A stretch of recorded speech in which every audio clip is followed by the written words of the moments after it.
Yes. I'm very happy that we are joined here. Some of you are here live with us. Some people are joining afterwards, just going to have the recordings. They're not going to join us live. And we still have one or two people who should join live, but we are going to get started because even though I am Brazilian, I do like to start things in their correct timing. So I'm very happy that you are all here. I checked the emails that you all sent me, and I've seen some nice goals and objectives for our course, and I'm very happy to try to help you all achieve them. Let's see how we can go about that. We do have a lot of ground to cover tonight. So in some moments, I am not going to go so deep into the details, but please, at any time, feel free to jump in, ask for more details, be it during the presentation or afterwards. So let's get this started. Before we really started, a couple of house cleaning that we need to do here before we go on. You all got the message that this is going to be recorded. And something that is very important for whoever wants to have the privacy absolutely respected. And please, I am absolutely 100% with you. All recordings are done separate. So all audio channels are separate. And your camera, your name, whatever you want to remain private, you just need to tell me and it will be kept so. It will never be, even in the recordings, it will never show there, shall you want to have it this way. And you probably also heard the message and read it that we are recording it.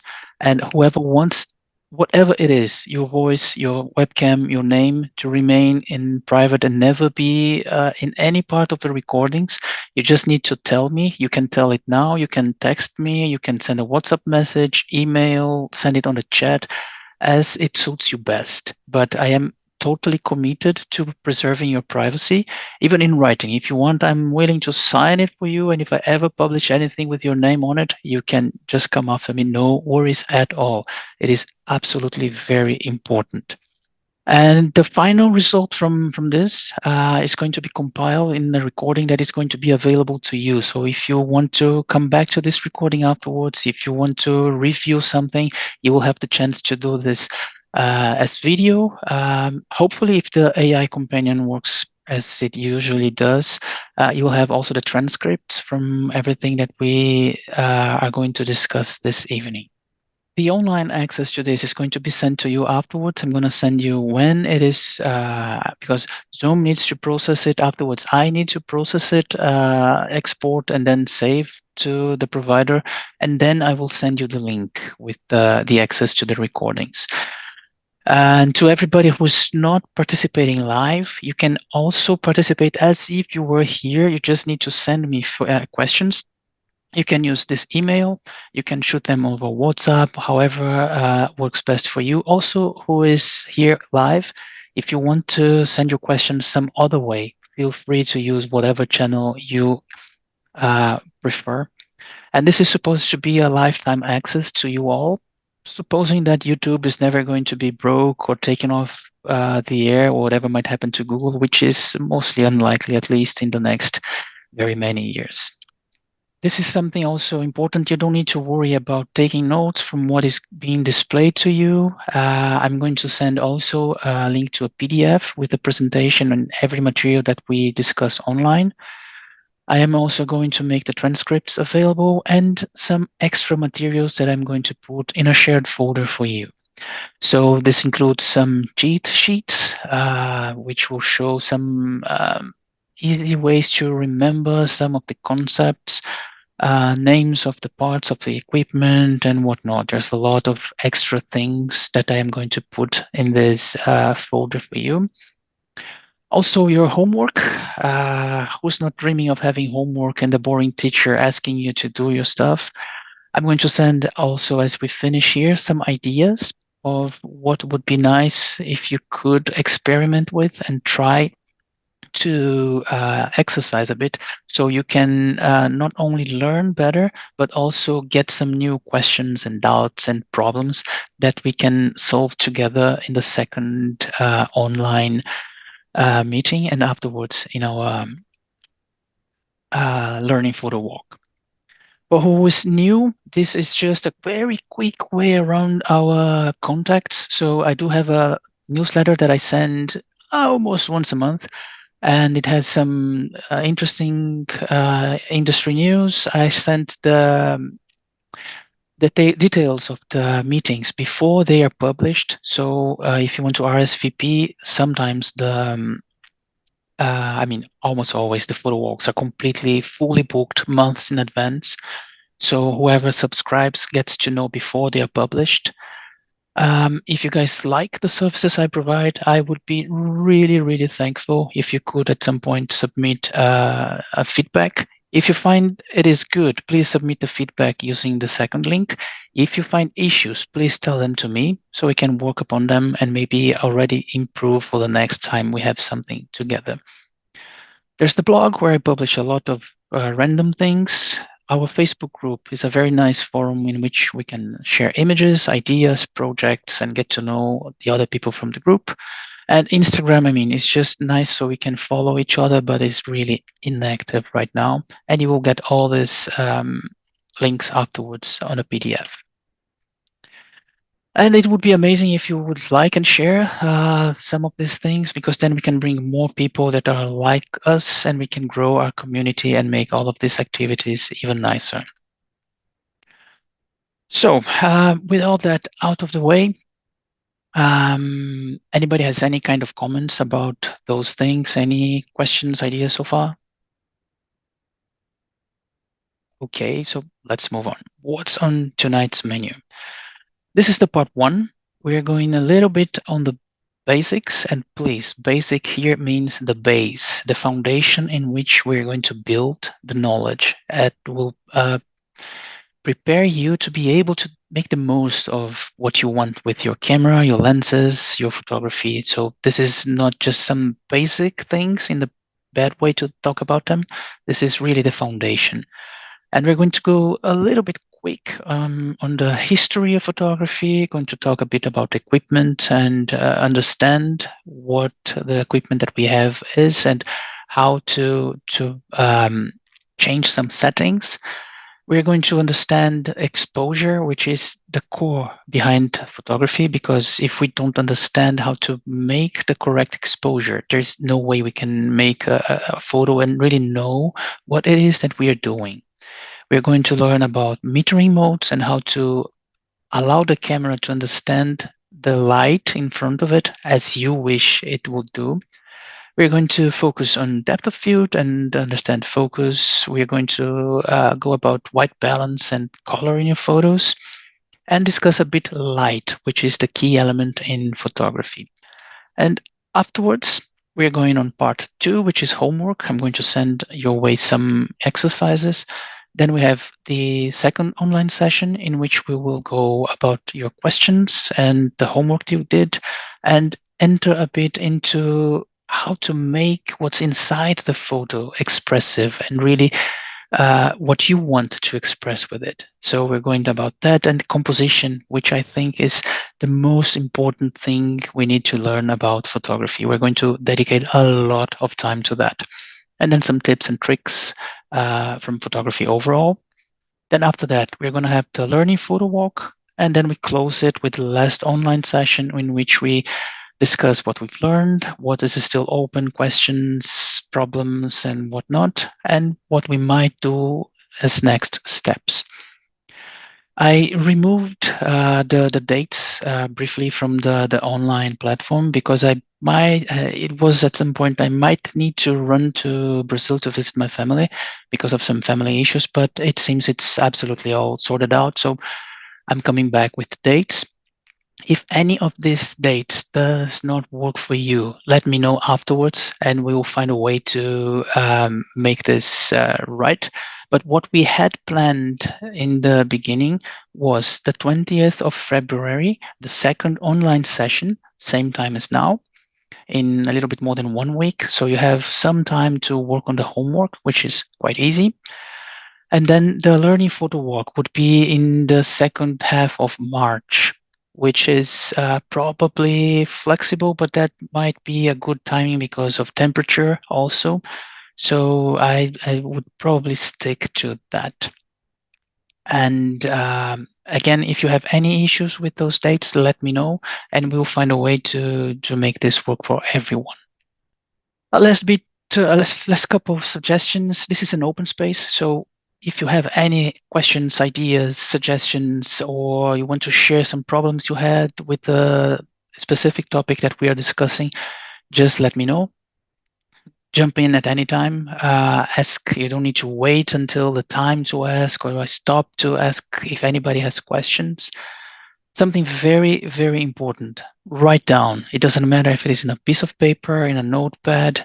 Just write down if you have ideas. Oh, this is interesting. I would like to experiment with it afterwards, because you will have many insights during the presentation, and then you will forget many of them afterwards. So if you have some ideas that you would like to experiment, or things that you want to us to tackle together on the photo walk, just write them down, and let's make sure that we go about that subject for you.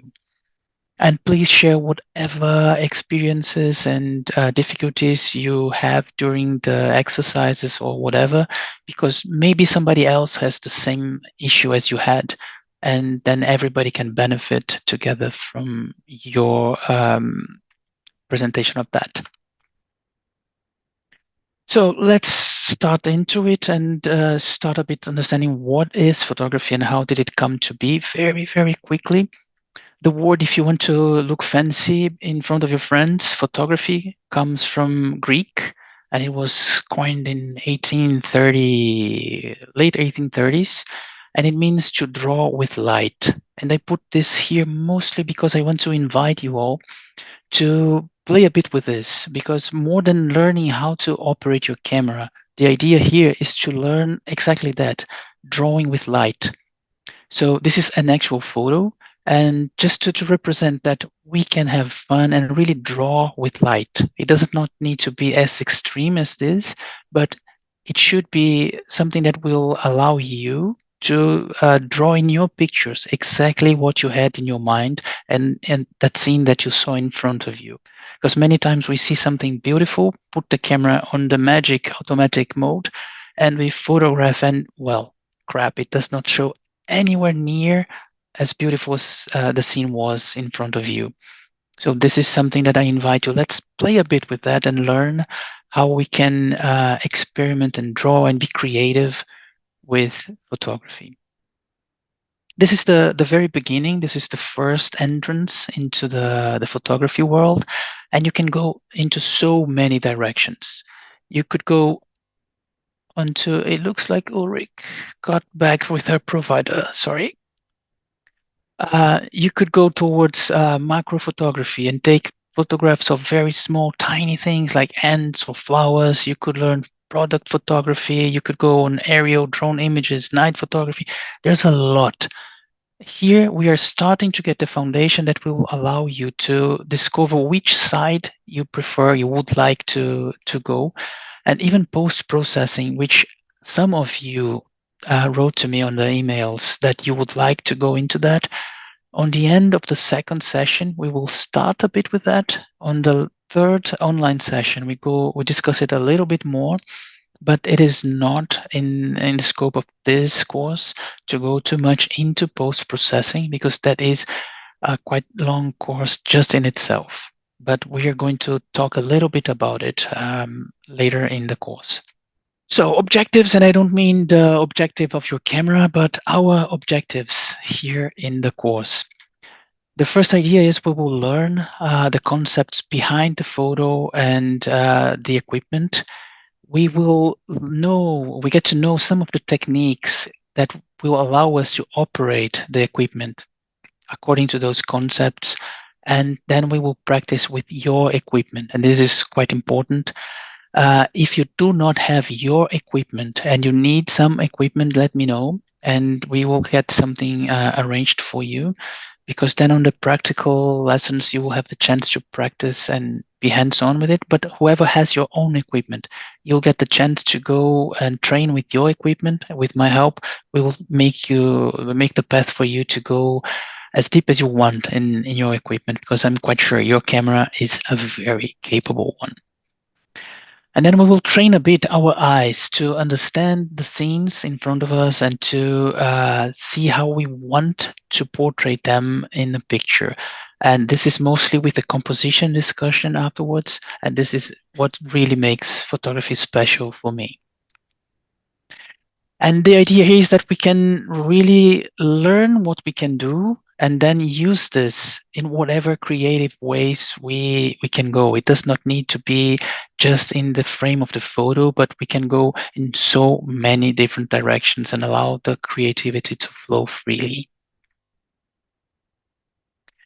This is the barrier that I invite you to break away with me. Some of you already play outside of the auto, but my invitation for you is to make the journey from auto to manual.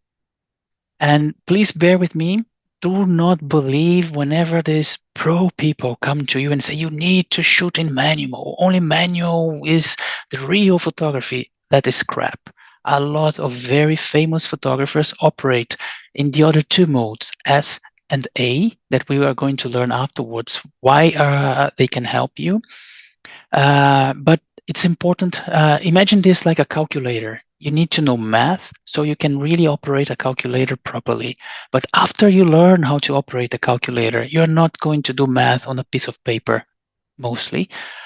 So this is a little bit like that. We will learn how we can make the camera capture what we want in manual, so we can use the semi-auto modes to our best advantage.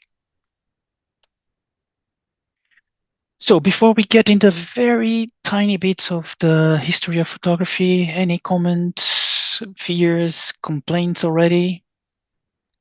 Please, one at a time. If No, nobody. thank you. All good. Just joking. Everything fine. Yeah, thanks Just trying to make it for lighter. welcoming me back. Now, finally. Yes. Thank you. So, just jumping into the story behind photography, it is not that long, 200 years only, actually 198 years.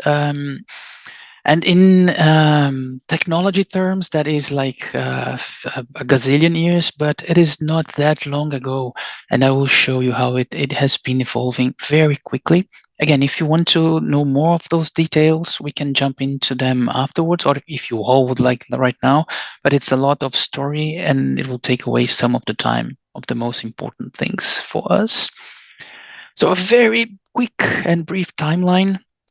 Actually, the concept behind photography started in the 5th century with a Greek philosopher that observed that the image or the scene in front of him, when it was sort of the light was passing through a small hole, it was projecting upside down on the other side. It was a cave or something. And that is the concept that much later would lead to what we understand as the first photograph, which was in 1826. It was captured in a very completely different process that was a little bit afterwards. You might hear this name now and then, which is the daguerreotype. Was this guy in 1839? And the way it worked here was not even with film. It was with a silver plate. So it would like capture the image with this insane huge camera, which was basically a box with a hole on one side and a plate holder on the other side. And the images that were captured were on a silver plate and were like this amazing things for the time. And the process behind this was insane, because you had to prepare the silver plates in, put them with some fluids were based on silver, and then it was a very complex process until you will have this image printed, so to say, on a silver, on a metal plate. And it took, sometimes it could take days for the exposure to be done. There was no way to calculate it, so it was very very primitive, let's call it that way. And from then on, just quickly, there was another process that was similar to that, but was finally with this idea of the negative that was later translated into the film. And in 1884, the God help his soul, Kodak was introduced, and they really changed photography in many ways back then because they were making it more portable. Then in the 1900s, this guy's from Kodak. I don't know if you guys can see in the camera with my, hopefully you can. They invented this tiny camera here, which is the Brownie, and I love it. And that is what started making photography popular. Because before it was made always with huge cameras, complex, it was difficult to do anything with it. So they started with the Brownie and film, and then they revolutionized the whole industry. Afterwards, that comes Leica, and Leica was responsible for popularizing photos for the commercial shooters and for photojournalists, and that's why many people still say that that is the go-to camera for photojournalism. Then comes the first film. Color film was just from 1935, so it's not that long ago that we actually put color in photography. Then comes Polaroid, which is the instant photo that came just in 1947. And if we think about it, that was the start of this immediate wish to see what we photographed right away. Then comes afterwards the digital sensor is something that started in 1960, was developed afterwards for the digital cameras. In 86, Adobe created the bad boy, Adobe Photoshop, that changed a lot the whole industry afterwards. And it has come a very long way. In the 90s, the digital single lens reflex, which are the lenses that had a mirror inside of them, the bigger ones, started to be popularized, but they were so bulky, big, expensive, and with very low resolution that they took a long time to be really accepted as decent substitutes for film cameras. Then in the 2000s, we started with smartphone photography. Please do not allow the so-called pro guys tell you that a smartphone is not a camera. It is a very capable camera and maybe the only one you have at times. So if you learn the concepts behind photography, you can make amazing photos with almost anything. And just to finish this, so you guys have the idea, the mirrorless that nowadays people talk so much about them. They actually started in 2004, which is already 20 years. And they started with this phenomenal Epson RD1, which had 6 amazing megapixel resolution way back 20 years ago. And it's quite fancy if you think that was 20 years ago.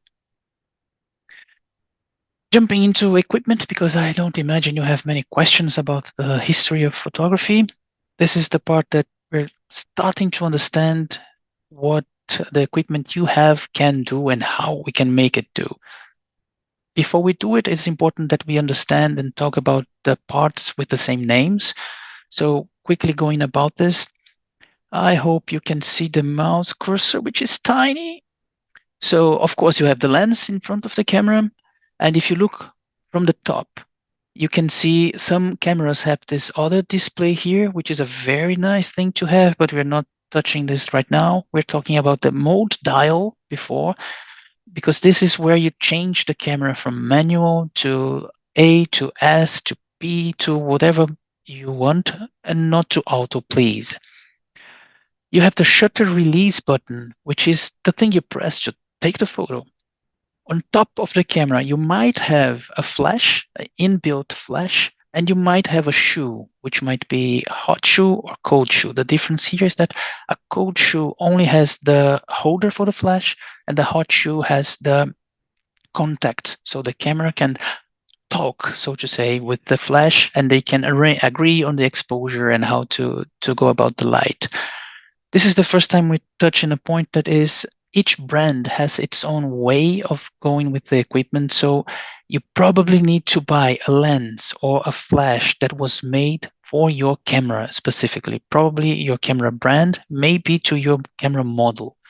Because if you put a Canon flash on a Nikon camera, they're going to fight and they're not going to agree on communicating, and it is not going to work with the digital communication between them. But you can get flashes or third-party equipment, for an example, for flashes from Godox, which is an amazing brand that will work with another brand, but it has to be specific for that brand. And on the back of the camera, you have usually two ways to see the images. You might have only one, which is the LCD. It's the bigger one. It's a beautiful screen, super shiny and bright and colorful. That might trick you at times because it might show the picture in very bright conditions, and when you look at it afterwards, it was not as bright as you thought. And because it is very tiny, it might show as if the photo were beautiful, perfect, on focus, and very well exposed and with no camera shake.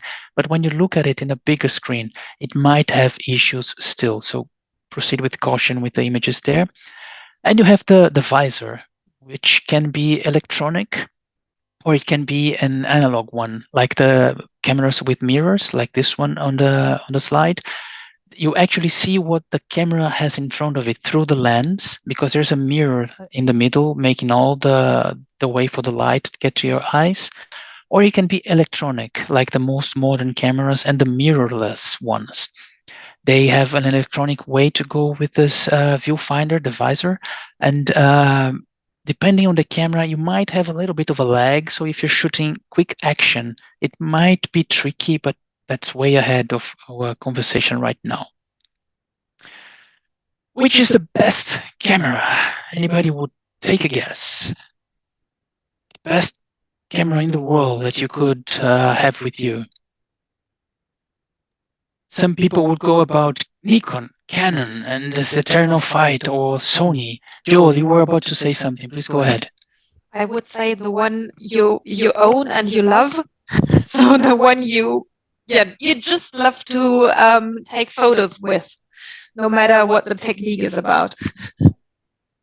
I love your answer, and you will see that we are quite aligned. Joel, you were about to say something, if I'm not mistaken.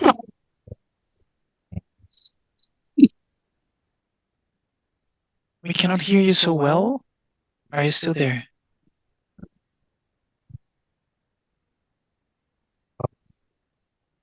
Your mic is not agreeing with you, Joel. We cannot hear you, absolutely. Sorry. If you can fix it, come back and we'll go with what you were about to say, or if you want to text it, because we cannot hear you. Sorry, mate. And so coming back to this, regardless of what people say that my camera or my brand or this brand or that brand or those fancy, super expensive cameras, digital, medium format, or the super, there are some of these gadgets can cost upwards of $100,000. But all of that makes no sense if you don't have it with you. So I go with you, Ulrich. The best camera sometimes is just your phone, because it is right there with you. And the cameras that you have, unless you bought them 20 years ago, that Epson old thingy, they are probably extremely capable cameras. So we can do a lot with whatever equipment you have, provided that we learn here together how to use that equipment. And in a way, cameras are just tools. So this goes in line with what you said, Ulrich. Nobody asks a painter what was the how do you call that in English? I cannot say any languages anymore. Or nobody asks the people from the construction what was the hammer? Which brand is this hammer that you have? Because it doesn't matter. That's a tool. If you know how to use the tool, you can make something special with it, and that goes also for cameras. That said, let's come to something important. Do you think size matters? And please take that smile from your face. I'm not talking about that. I'm talking about sensors.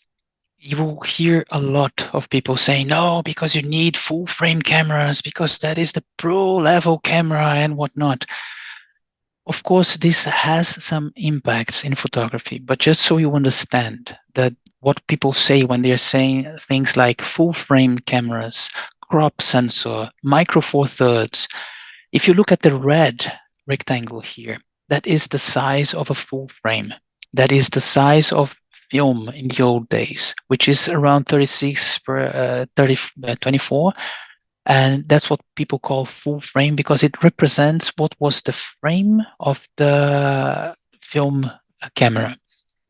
If you look at the blue rectangle, that is what Nikon has as a crop camera, because what they've done is they reduced a little bit the size of the sensor because it has some cost advantages. You can have smaller equipment and whatnot. So mostly it's because they can cut costs and can sell cheaper equipment.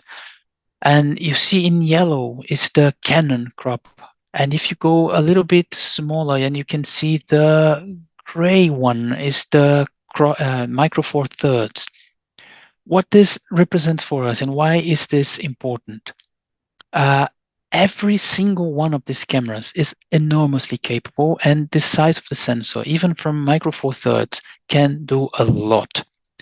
What kind of impacts the size of the sensor has? First of all, the size of the camera and the size of the lens, because the lens needs to project the image on a smaller area, so the lenses can be smaller. They can take less glass, they can take less crystals, less materials overall.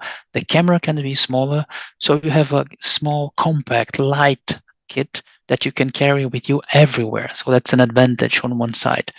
On the other side, when you have the sensor that is a little bit smaller, what happens is that it magnifies the lens. So if the lens in a full frame, it will see, between quotes here, the scene a little bit wider than the same lens on a crop sensor, because it would take just a small part of that reflected image.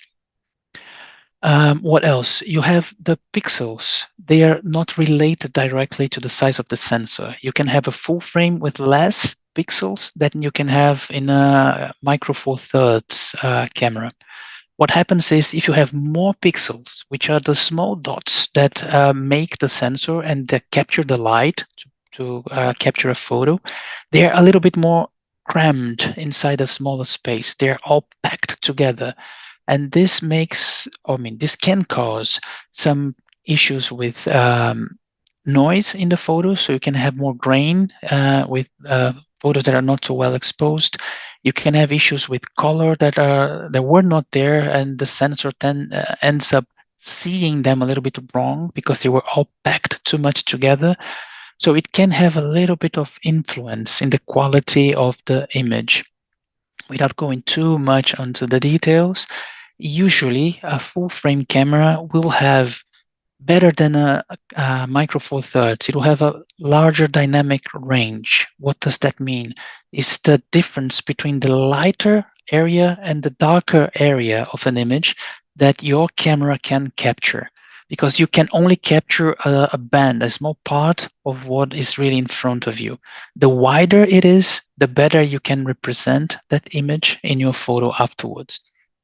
The micro four thirds will have it a little bit not as wide as you will have on a full frame. So you can represent less nuances between the brighter and the darker areas. And that is also reflected on the low light capability. So if you're photographing in a very dark situation, the full frame camera can produce cleaner images than a smaller sensor because of the noise that is less present in a sensor, in a bigger sensor, than in a smaller one. Since this is a little bit of a not so easy subject, anybody has anything about it? Any questions? So let's move on. So another time the same question. Does size matter when we consider megapixels? That's another point. Then you will see a lot of photographers, because we have this buying the newest gear syndrome always. and then you have 20 megapixels, and then the newer camera comes with 25. Oh, I need to buy now the newer one, and then it's 30, and then it's 40, it's 60. We have now 80 megapixels, and it does not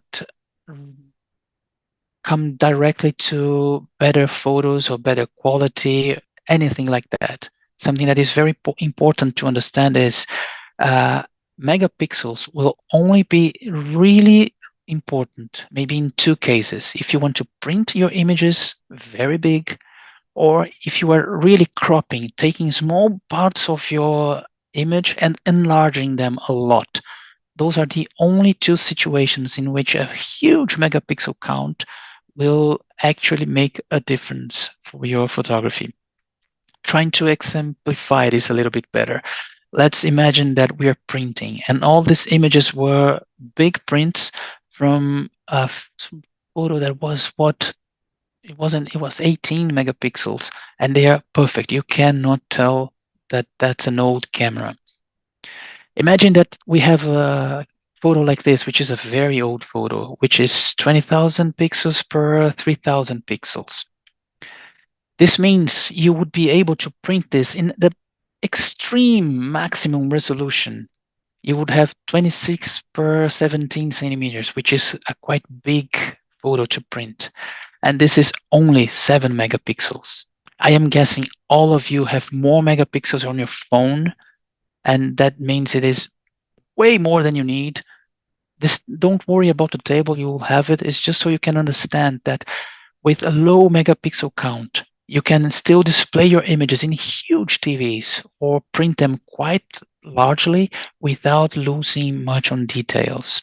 So megapixels, they are nice to a point. It doesn't need to be the extreme most new camera with a huge megapixel count to especially if you're putting your photos online on Instagram, Facebook, or whatever. You cannot even see this density of pixels inside the image because they are going to show much less than your camera can produce. And this also comes to the point of, okay, before we move there, any question regarding megapixels and the megapixels in your camera? So let's keep moving. File types. Most cameras can shoot in JPEG, and if you were to choose to photograph in JPEG, we will get to this on the second online session a little bit more in depth. But if your camera, if you choose to shoot JPEG with your camera, please select the fine adjustment for the JPEGs. Do not use the other ones. They're called a lot of different names, like normal, basic. You have Canon with M1, M2s, and other ones. Why is that? On fine, I mean, let's take two steps back. JPEG, it is an image that goes with what your camera captures, and then it processes this and compacts it into a more digestible, so to say, file. And this file is compressed. It does not have all the details that was originally in front of your camera. So if you are going to shoot in JPEG, choose the highest setting in your camera, and I'm happy to help you with that in our photo walk. You do not need to find this by yourself, but choose the highest setting for JPEG, or even better, choose the RAW format, because there you have all the information, all the resolution, all the color details that your camera can offer you, with one caveat: you will need to process this image afterwards. So right now you might choose still JPEG, but keep in mind that it would be interesting to have more quality in your photos if you go for the heavier format, which is the RAW. Quickly about lenses. We do have a bunch of different kinds of lenses that go from the wider angle to the telephoto end of the spectrum. And they can be called fisheye, which is like this viewer on your door that shows all the images distorted, but a very wide view. You can have a wide angle, which is still very wide, but does not go so deep and so does not zoom so much. Some lenses that cannot zoom are called prime, and they are usually of a higher quality, and but they cannot zoom. You have the zoom lenses or the telephoto lenses, and you have the super crazy zoom lenses that can be huge, so heavy that you cannot hold them, and in upwards of $50,000. Important for us is the effect on the photo. So all these photos are from the same person that you're going to see now.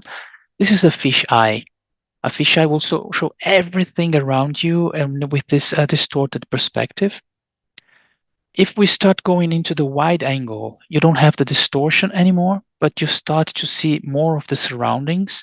And please notice how far the model appears to be from the bridge that you can barely see in the background.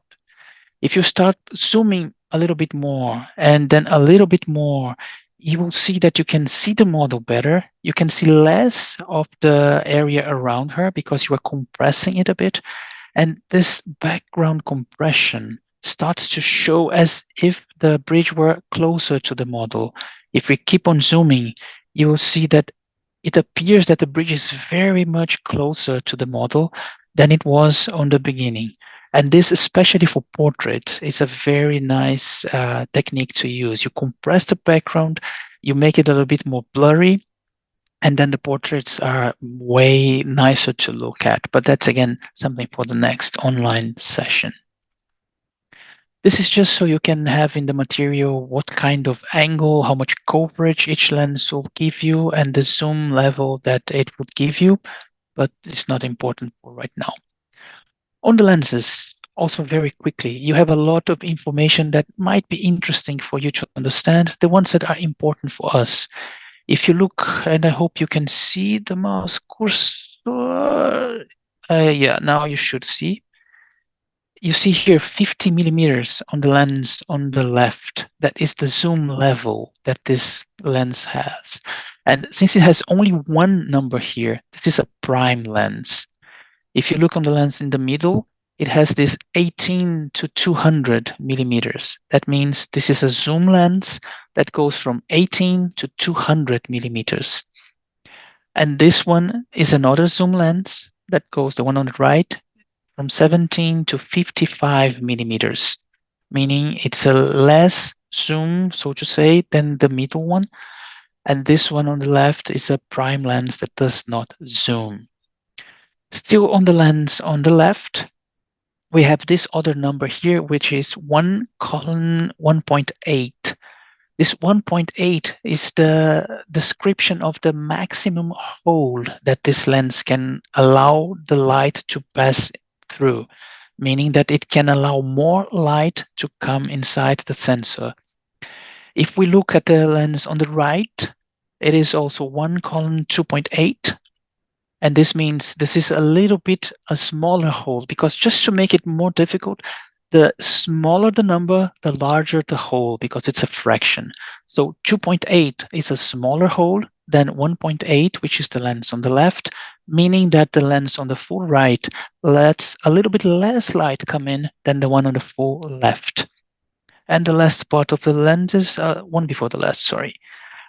You have here on the lens in the middle, 1, and then it is 3.5 to 5.6. This is most common to see in the zoom lenses, because on the wider end, on the open side of the lens, you have the larger hole allows more light to come in, and then you start zooming in because they want to keep it a little bit cheaper and with less materials. When you start to zoom in, this hole closes a little bit. So when you are all the way zoomed to 200 millimeters with this lens in the middle, the largest hole is not 3.5 anymore, it is 5.6. Last quick information. You also might need to know that your lens has this other one here, usually in the front element. This one is a 77 millimeter. If you were to need to buy the lens cap to your lens at some point, or filters to it, this is an important information for you to have. It means the diameter of your lens is 77 in this case, on the right, millimeters. Almost about to end this equipment part of our talk. Let's talk quickly about maintenance, because this is what will keep your images coming well, and maybe your camera working, and even better, the images coming without a lot of small dots on your sensor, because they can ruin a photo. Maintenance is quite simple. There is this amazing, quick, and easy way to clean your equipment, and I'm going to do it with your equipment for you, if you are okay with that. Of course, that's not how we are going to do it. I will go quickly about this here, so you have the materials afterwards anyways. What we will usually do to clean up a camera, if we're talking about cleaning the body of a camera, you can go with a dampened cloth, or even these silk ones, and just go and take away any kind of dirt or thing that might have fallen on it. You don't have to worry too much about it. I would be careful not to scratch it too much, but it's an easy way to clean it. Do not use any kind of cleaning products on this. Just use water at the most, and a little bit of water. Do not come with a soaking wet tissue. Most cameras are not waterproof. Some of them can take a little bit of droplets of rain, but really you cannot submerge your camera unless it is really for diving, a waterproof camera. So just go about it with a lightly dampened cloth. For the sensor, if you guys can see it here on my, the sensor is here inside. I would recommend that you do not touch it in any ways.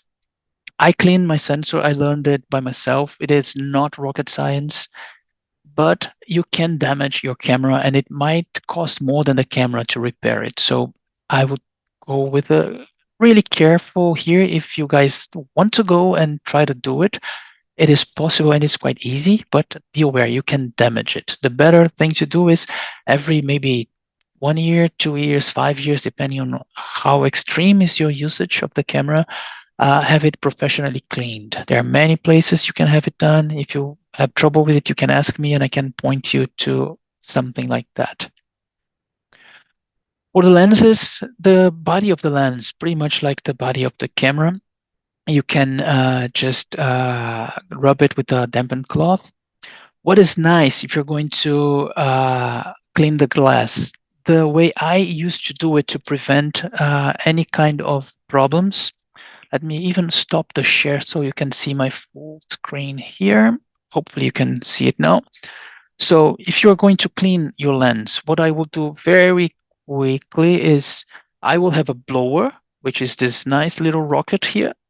Just blow the front element so you don't have any particles, any sand, any grains. And then you can, if you are extremely careful as I am, you can go with a couple of steps. After doing that, I still come with a small brush and very lightly brush away to remove whatever might have been left, very, very lightly. And then I would use either such a wipe, or you can have this fluid that you just spray on it, and then with a very clean microfiber cloth, you would go here and clean it. And I always do round and circular movements because they're less prone. If you scratch it in a straight line, it might be, you might see that in the pictures. Scratches on the front element are quite hard to see if you have them, unless you really scratch it with too much strength, but they're very difficult to see. If you are going to clean the inside, and this part is okay if you do it, we can do that together if you want. If you're going to clean the inside of the lens, you still use the blower, turn your lens with the opening pointing downwards and just blow it with air. You can do the same with your camera. You have a cleaning mode in your camera, enter the cleaning mode, point the opening downwards and just blow it with air.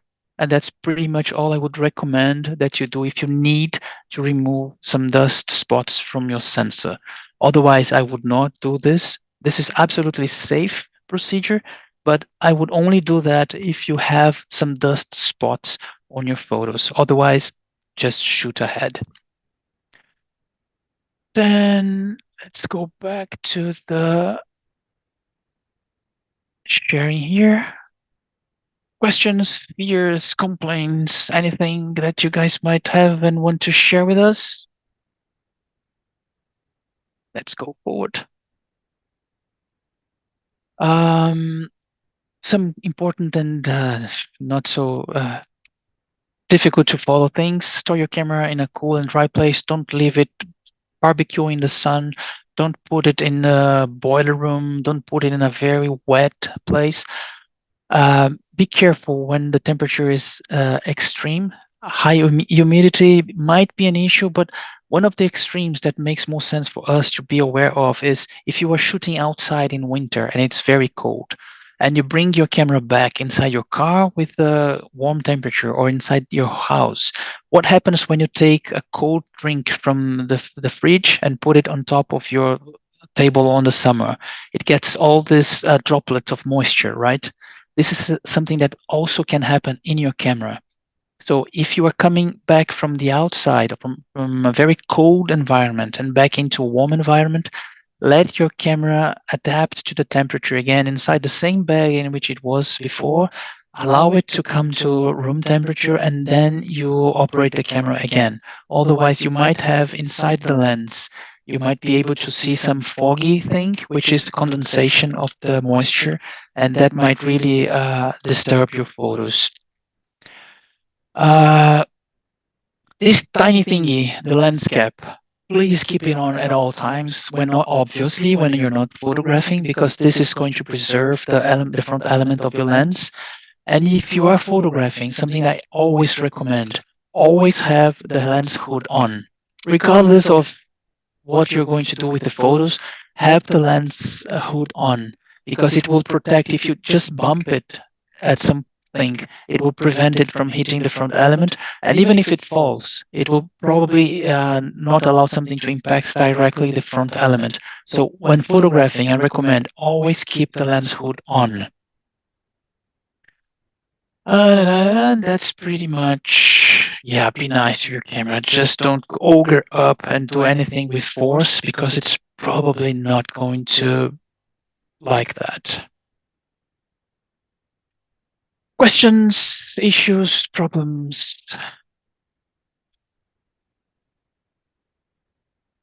If nobody has something to add, let's go and discuss some concepts. Now we're really starting to go into what makes photos happen and how we can impact that. With this animation here, this is how a photo happens in a camera that has the mirror, which are the bulkier and older ones. So whatever is in front of the lens, the light comes through the lens, and more or less light comes depending on how big or small the hole of the lens is.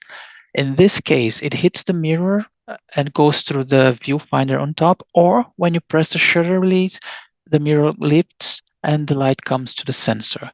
Mirrorless cameras, they do not have the mirror, so the light goes straight into the sensor, and that is what produces the photo, or the file with the information that was in front of the camera. How do we go about with our photos to make them good? We have three things mostly that we have to think about.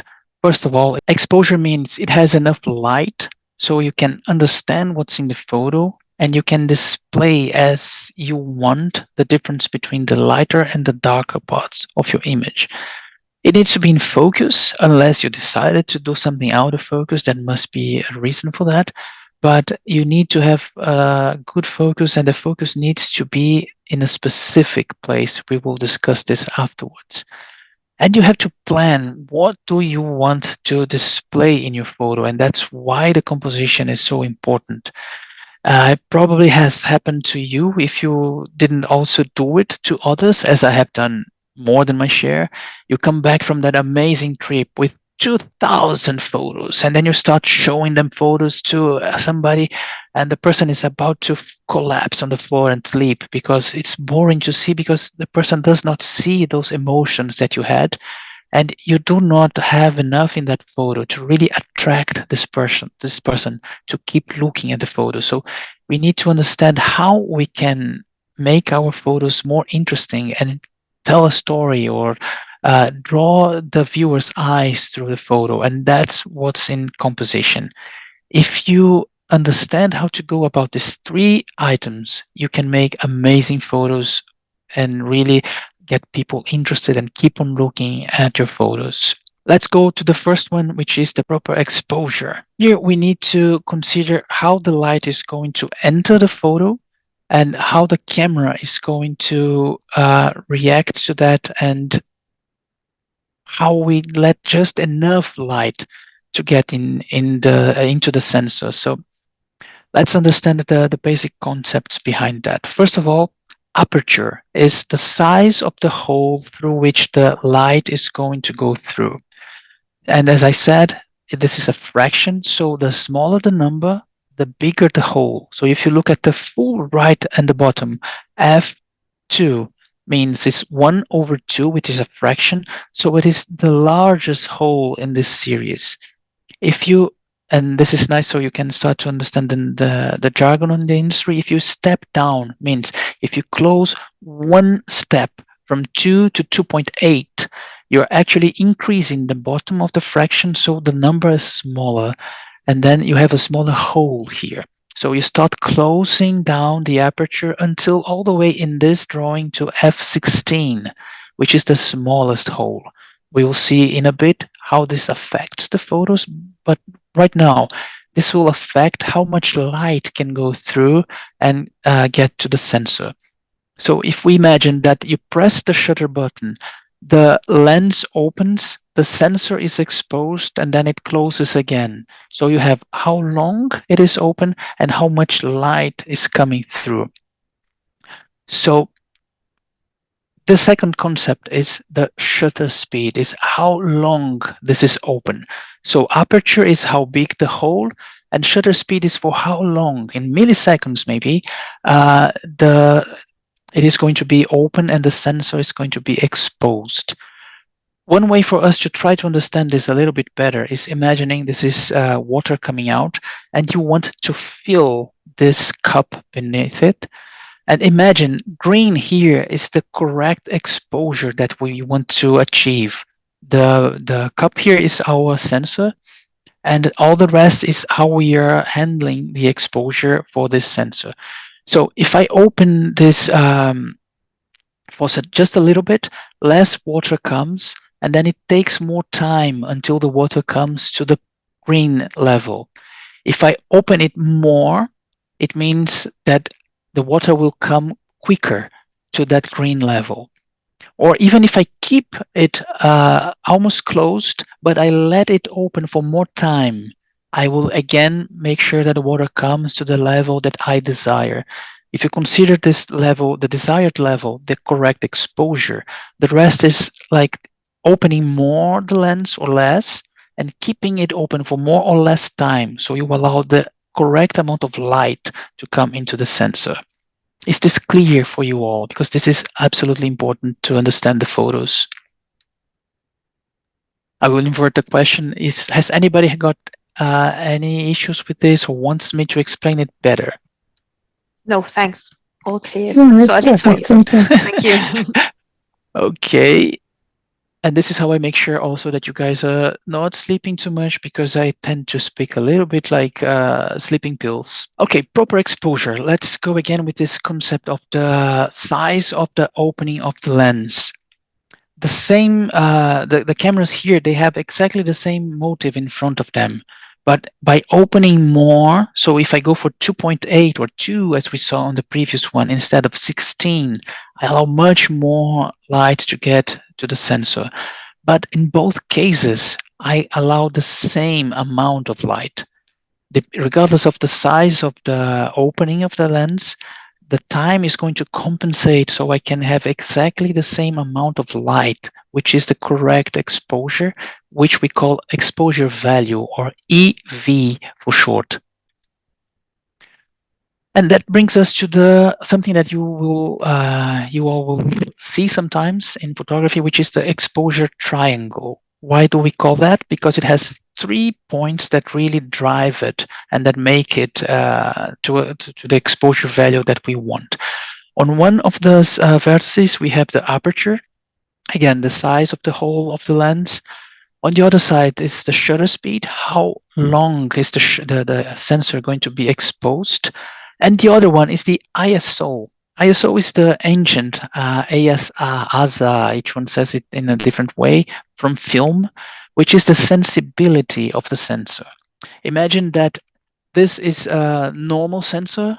With a normal sensor, you can see so much light, but then I will raise the ISO. I will make this eyes be like an owl's, because then it can capture much more light. This is sort of the same thing we're doing when we raise the ISO. We digitally increase the sensibility of the sensor, meaning it can capture more light. This has a limit because this is done artificially, so to say. It is electronically enhancing the light capturing from the sensor. So it can introduce some artifacts, some false colors, some noise.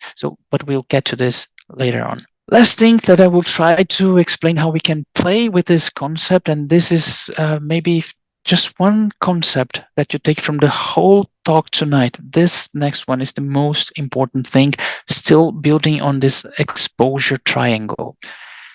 Let's imagine that we have aperture, size of the hole, and shutter speed, the length, the duration of time, the span of time that the sensor is going to be exposed. So on the middle is our sensor, and then down is the darker image and up is the brighter image. This green part is our desired exposure, and these numbers are the size of the holes. This is the aperture. So f1.4 is the largest hole, f22 is the smallest hole for this lens. On the other side, oh sorry, not on the other side yet. If we move upwards, so the numbers are getting smaller, that means the hole is getting bigger, so more light is coming in. Each step in this scale is double as much of light that is coming in. Shutter speed. Shutter speed is the speed and the same kind of effect. If you go upwards, it means it's going to stay double as much open, so double the amount of light is coming in. If you go down, you have it, and then it's coming, half of the light is coming in. In this example, to achieve this perfect exposure that I want, I need to pair these two things. The size of the opening is 1.4 and the speed is 1/1000. This is a crazy example, don't worry too much, but the important is I pair these two numbers, and then if I want to keep the exposure, I increase the amount of time that is going to be open.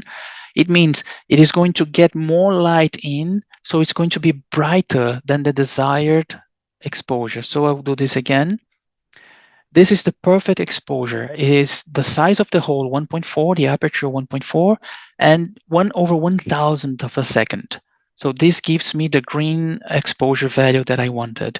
Now I'm going to increase this time. So I'm going to leave it on 1/60, which is a lot more time open.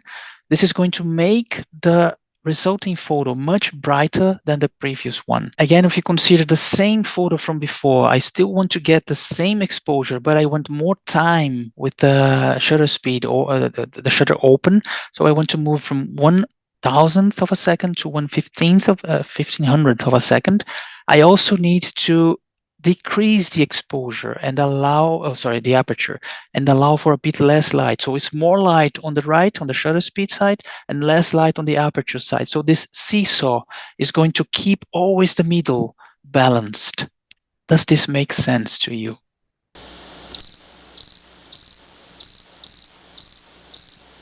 Yes.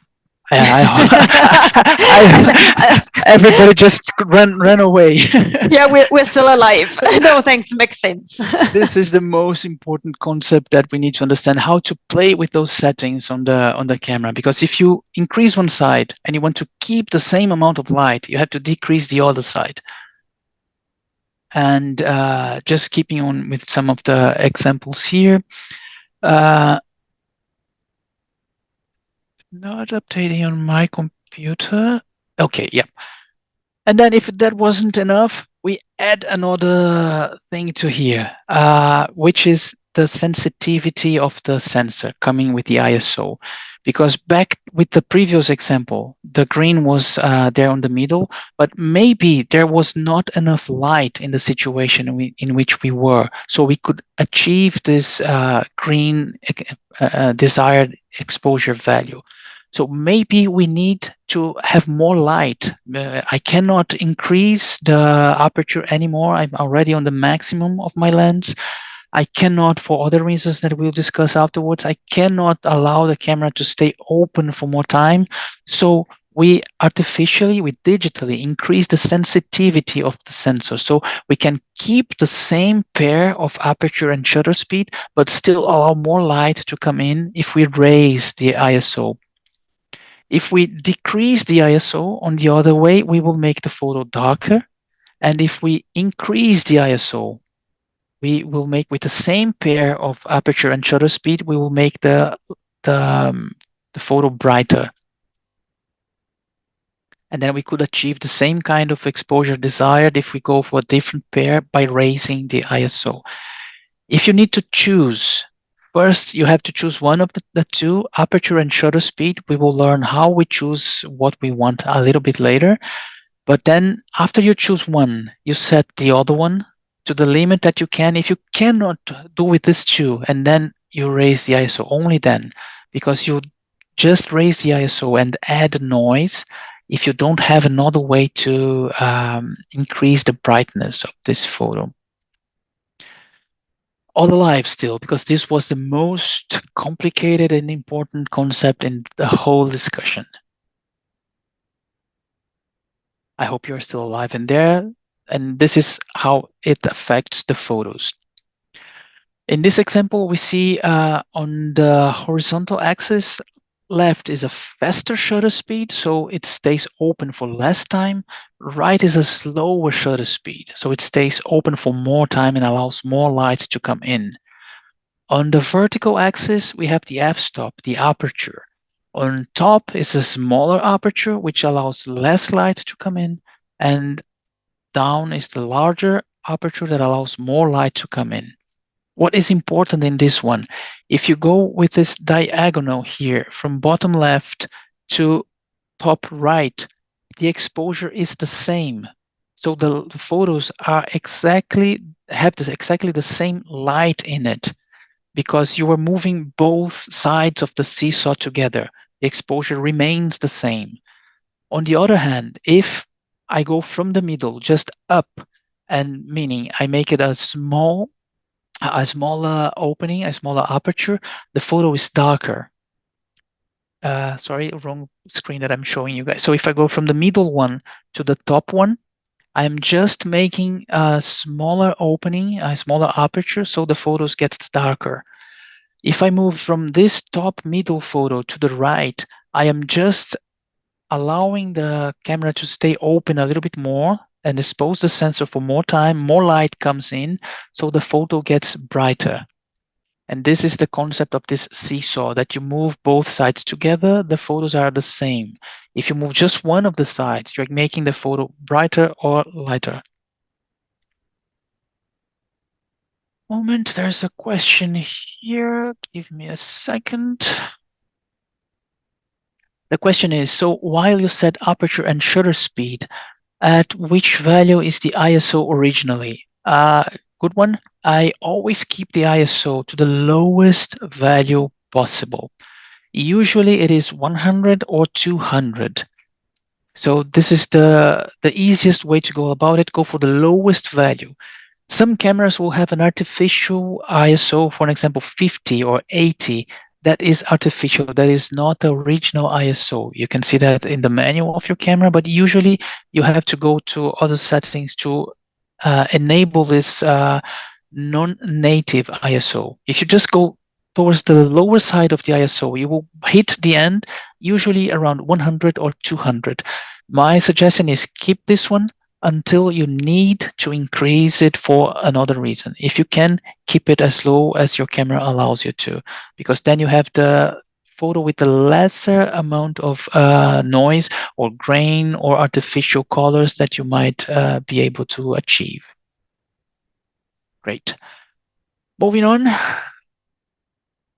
So this is what I've just said. You keep the pair and you keep a constant EV, which is this diagonal from bottom left to top right of this table.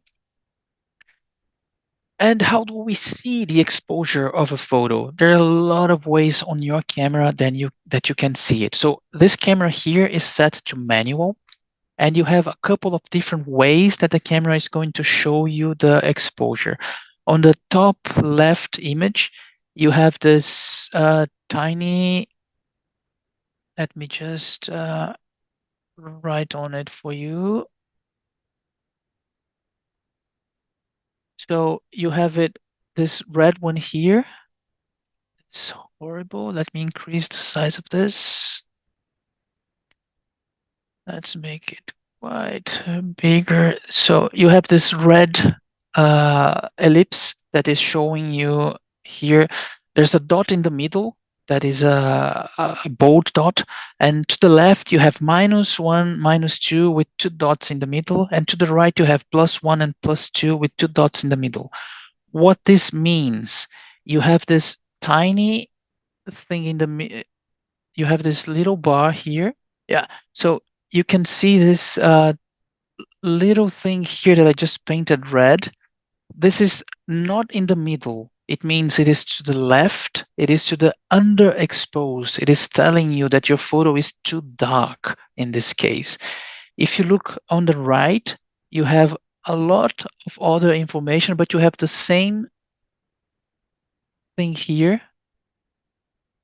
And in the middle of it, you have exactly the same display that is showing you that your photo is properly exposed. So this tiny bar below is exactly in the middle. This is telling you how the camera is measuring it now. We will learn afterwards how it measures, but by the way the camera measures it right now, this photo is well exposed.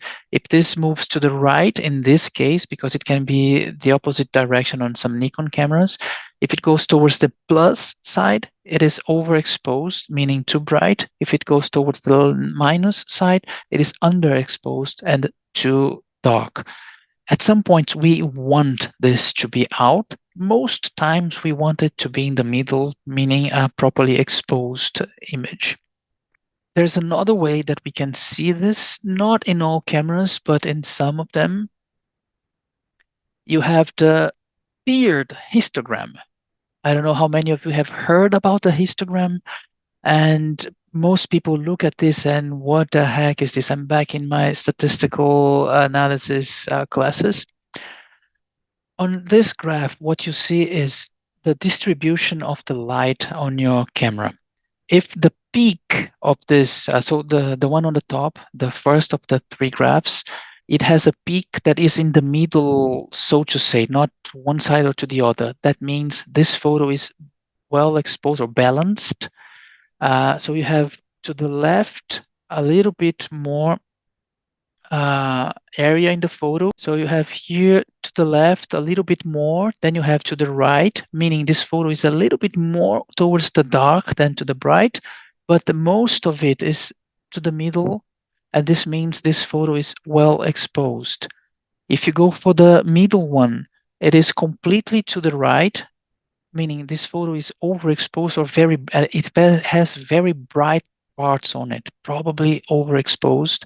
And the opposite for the bottom histogram. It is way to the left, meaning there's a lot of dark, which probably means it is underexposed. You might also have, as you see on the photo on the right, a colorful histogram that shows with every one of the RGB colors.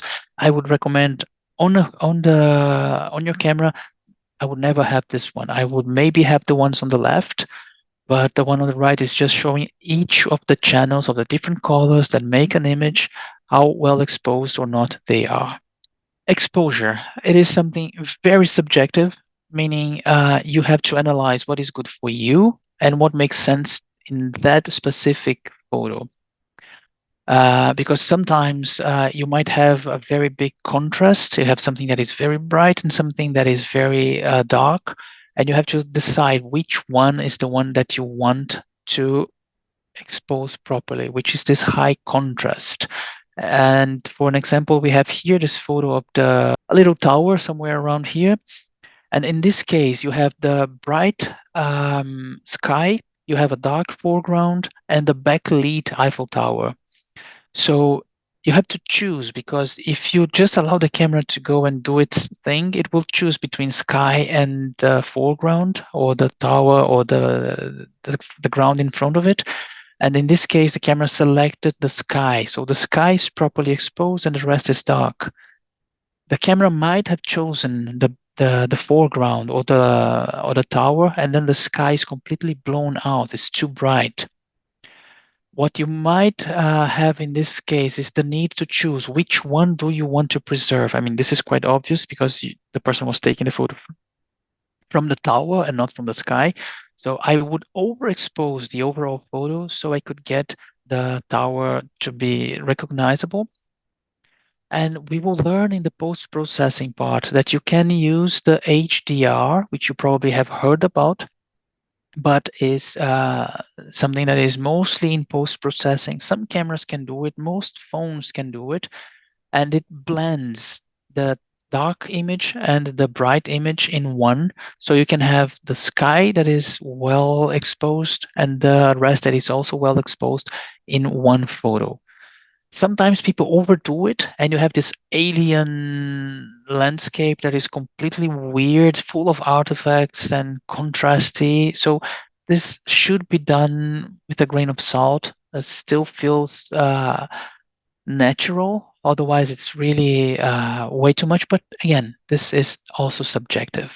How does your camera measure this? Because the camera is just looking, so to say, to the same scene that you are. And how does it decide, or how does it measure what's in front of it? There are several different ways, and these names can vary. And this is a setting that you can and sometimes need to change in your camera. So it can be matrix or whatever other name your camera, a specific camera tells you. But the thing is, it shows an icon that is sort of like that uses the whole screen, the whole scene in front of it, and tries to average the exposure. It's one size fits all. Sometimes fits all badly, sometimes fits all okay, but it's one size fits all. It tries to make an average and calculate that for you.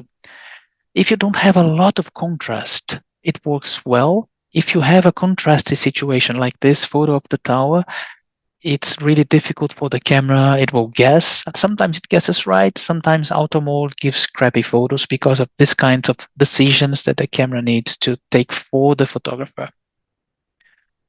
Another way that it does, it is the center weighted center. There are many different names, but what this one does, it gets the middle of the sensor. It can be as small as 5%. It can be as much as 20, 30% of the center of the frame, and it measures the light there. Your camera has a light meter, a photometer inside, and it measures the light in this part of the sensor, averages this circle in the middle of the photo, and exposes for that one. In the case of this photo, of a model in front of the window, it was the bad choice because then the camera exposed for the background and the model is backlit. But the camera took the sampling from the middle of the sensor. Another way you can do it, the names vary a lot. The number of spots vary enormously. It can be as low as 20 some, and it can go as high as more than 100. Little dots on your screen that you can choose exactly which one your camera will select to measure the exposure. On this case, it was a spot on the face of the model, so the camera exposed for that part of the scene in front of it, And as you can see, the background was overexposed, but we had to select. It was a contrasty situation. I wanted just one photo, no post-processing. So the selection is clearly on the face of the model. All good with this part of exposure. If anybody has anything to say it now or forever hold your peace. And we move forward to a little cheat sheet of exposure. So if you have a scene in front of you, is the lighting uniform, meaning you have everything under the same intensity of light? Imagine here you are in a very well lit room. You are, for example, in a hospital with those white soft lights overall, or you are on a cloudy day. Everything has the same sort of lighting. This would be uniform lighting. Then you can choose the matrix kind of exposure or measurement of exposure. It is not uniform lighting. Do you want to have post-production? No, you do the spot and you measure exactly on the most important thing for you. If you want a better looking photo and are okay to go for post-processing, I would use maybe matrix and then take one overexposed photo, one middle and one underexposed photo and blend them together as a HDR photo afterwards. But if you want to keep it simple and not go for the post-processing, I would go for the spot, put the spot exactly on the main subject, and then that part would be well exposed in your photo. This is one example of the cheat sheets that I'm going to send your ways. Here you can see a lot of the effects that the aperture has. If you go for the slower aperture, slower shutter speed, bigger aperture, smaller aperture, photos are going to be lighter, darker. This is going to be in the extra bonus materials that I'm going to share with you. But this is like a way to go and be even more confused than you were before with a graph that tries to show everything in one. But I'm going to put some of those in your bonus materials so you can have fun with that to your heart's content. Still on exposure, we can have the available light and we can add some light to our scene. You can do with flash. Why would we use flash? Of course, you need more light to your image. You have low ambient light, for example, or you are photographing somebody that is backlit. Imagine that's a beautiful sunset. You have this loved person exactly in front of you with the sun behind him or her. So the background is perfectly beautiful and the person in front of you is dark because of the light that is not falling in on the front. So you could use a flash to fill in. This is a fill light to illuminate, to just brighten up a bit the subject in front of you while keeping the background with all those beautiful colors that are in front of you. And this also helps compensate extreme contrast. Imagine you had the flash powerful enough to light the whole Eiffel Tower, as we saw on the example photo before. That photo would be beautiful if you had a huge flash that you could use for that. Be careful with something that is really fun. Sometimes I see people there in a stadium taking a photo of the soccer match or the concert in front of them, and they pop the built-in flash and take a photo with flash. I mean, you would need a bazooka to make this light of the flash get to the stage in front of them. This is extremely short distance. It actuates in a very short distance. You cannot get something that is like 4, 5, 10 meters in front of you to be affected by the light on this very far away subject. So your flash has a very limited power and will affect the subjects in a very short distance. This is influenced by the distance between the flash and the subject, the power of the flash, ISO, and a lot of other things. And if you consider the built-in flash, or if you are using an external flash like this one here, you just put it on top of your camera and you can light the scene. it makes a huge difference. This external ones, they have a lot more powerful, so they can get to a larger distance, and it opens a little bit other lighting directions, because I'm guessing you all have already seen photos in which people have this red eyes glancing at the photo, and those harsh, horrible shadows behind it, like this dark black area, a contour of the person.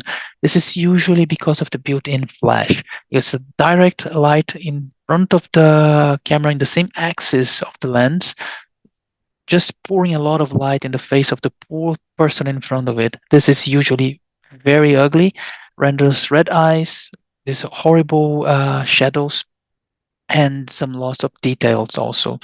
So if you can do without the external, without the built-in flash, it is really recommended. In one other extensive course about flash, we can understand better how this goes, because there's a lot of things to learn about flash and how to use it. And even the built-in flash, you can use it without horrible results if you know how to do a couple of tricks, which are quite funny and make you look a little bit weird because of the things you're putting on top of your camera. But the results can be much better than without it. That's it for exposure. Anybody has something about it? Then let's go to focus. Let's focus on the next part. Why is focus important? Because our eyes will move directly to what is in focus. That's why sometimes people use, like I've done in this photo, a very shallow focus, a very tiny area in this photo is in focus, because then your eyes go straight to the spot that is in focus. If you would have everything in focus, maybe if there's a lot of information there, your eyes just keep wandering and have no clue where to look at. So with this, you can direct the eye, and you can remove some distractions from the background. You can go about it in a manual focus or automatic. Automatic focus works very, very well most of the time, and the newer cameras from maybe 2 years from 2 years to now, they are insanely good. If you go with the newest Canon, Nikon, Sony, whatever, they are sensational, also for tracking moving subjects. Sometimes you will need the manual focus, and it's important for that to understand how your camera measures what it needs to focus on. There is this overall area, automatic. The camera will just go about it and find what it considers to be the more important thing here. Many of the newer cameras, maybe from 3-4 years to now, they can even recognize if it's a person or an animal. It can even go there and put the focus exactly on the eye of the person or animal, depending on the camera. Those are amazing. If you don't have that in your camera, no worries. This is something that your camera is still good at doing, and you can also help it sometimes by changing from the automatic to the manual ones, like a single point. Name says a lot. There's one place in the camera that in the whole area that the camera is going to choose. There's another one that you can, still on the single point. You can move it left, right, up, and down, limited areas in the display, but you can put the focus precisely where you want it on the scene in front of you. Some cameras have it. The name might change a lot. Tracking autofocus, dynamic. There's a lot of different names. You put it on something, and then while you are still with the shutter release halfway pressed, it is still tracking this subject, because this is something I forgot to tell in the beginning of this slide. You get the camera to focus usually by pressing the shutter button halfway. You go it a little bit less than the full thing, and the camera is trying to focus wherever you told it to. If you didn't tell, it's doing it automatically. When you press it fully, then it takes the photo. In this case, you put the little dot on top of what you want. Maybe it's a dog here in front of you. Maybe it's a kid. Maybe it's somebody is moving around. You press it halfway. The camera tracks. You can see it on your visor or on your EVF or on your screen. and it tracks the focus on this moving subject. And this is something that nobody uses, and it's even less going to be used. Sometimes you have a small button in the back of your camera that you can use to lock. It can lock the exposure, it can lock the focus. We're not getting into this in this course. We can go about this on the practical part if you want, but this is a bit more of an advanced concept. Just know that you can have a way to lock the focus. So if you change the way your camera is pointed, or if the person changes the position, you can keep the focus on where it was. Some things that impact how good and how precise the focus is. The first one is lighting. If you have a well-lit subject, so you have a person with a good light coming onto this person and the background is dark, you have a lot of contrast on this one. The camera can really well see the difference between what is the subject and what is the other part beside it, and then it can make this precise focus. If you have a very dark scene, the camera can struggle. Maybe it already happened to you. You press it halfway, your camera stays and cannot focus. It's because of this bad lighting or the lack of contrast. If you have a person that is dressed in pink in front of a pink background, everything with the same kind of lighting, the camera sees it as one big pink block. So it's difficult for the camera to really get the focus right. In these situations, move the small dot thing to something that has contrast. Maybe there's part of the pink dress that ends and then comes the skin, or maybe there's another different color or another different light on the side. If you move to this part where it has a difference, it has contrast, then the camera can again achieve the focus. Movement can impact a lot, either the movement of you, the photographer, the camera, or the subject. So imagine you are on a car moving towards, I don't know, the sunset, and you are taking photos, and the things here in front of you, the distance between the subjects and you is changing a lot. So this is going to change the focus. If the subject is moving away or towards you, this is also going to impact on the focus. And also, if you are using a very slow shutter speed, this is not the focus, so be careful. Maybe you see it a little bit blurred and you think, oh, it was out of focus. It might be camera shake, which is another thing altogether. It is because the camera was open, the sensor was exposed for longer than you could really stably hold the camera in this situation. Last concept of focus is something that you are going to listen to a lot, which is the depth of field. Sometimes you will see this DOF as a short for the same thing. And depth of field is the area in your photo that is in focus. So sometimes you have a very shallow, a very tiny area that is in focus. Sometimes you have these photos that everything is in focus. What is the cause and how can we use this for us? One of the factors that causes this is the size of the aperture, so the size of your opening. The smaller the opening, the higher the number, more of your photo is going to be in focus.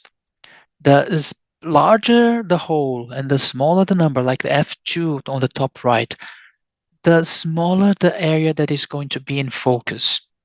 So this one on the left is F16. You can see that from this dwarf on the foreground to the dwarf in the background, almost everything is in focus. Because nothing else changes, I just increase the aperture. And with that, I get a very small area that is in focus using F2. This is just by changing the size of the aperture. Just be aware that if you use your camera all the way open or closed, you will probably have some lack of sharpness in your images, difficult to see. Some people will complain. Usually people that go to the details of the photos, they complain about it, but it's very difficult to see. But your lens will produce the best results between the extremes. Sometimes, like the photo on the right, I wanted to go for the extreme because I wanted to have this shallow depth of field just to show the middle one and the difference. So this is achieved by just changing. So if you want a lot of things in focus, reduce the size of the opening by increasing the number of the aperture, and then you will have more of your photo in focus. All clear with that? Let's move on. So what else can influence here? The distance between the camera, the little dwarf or the subject, and the background. If you want to have more of these out of focus areas, what you would need to do is bring the subject closer to the camera and distant from the background. With this, you increase the difference between this distance camera to subject and subject to background, so you can have more of this blurred effect. Aperture we already talked about. And on the focal length, you can also have a big difference. What I mean by that, if you zoom more, if you go for an example for 200 millimeters, as we saw on the lens in the beginning, this will help get more areas blurred, because the highest zooms, they will produce more of these out of focus areas. If you want less, you can go the other way and you can have a wider lens, which will have more of your composition in focus.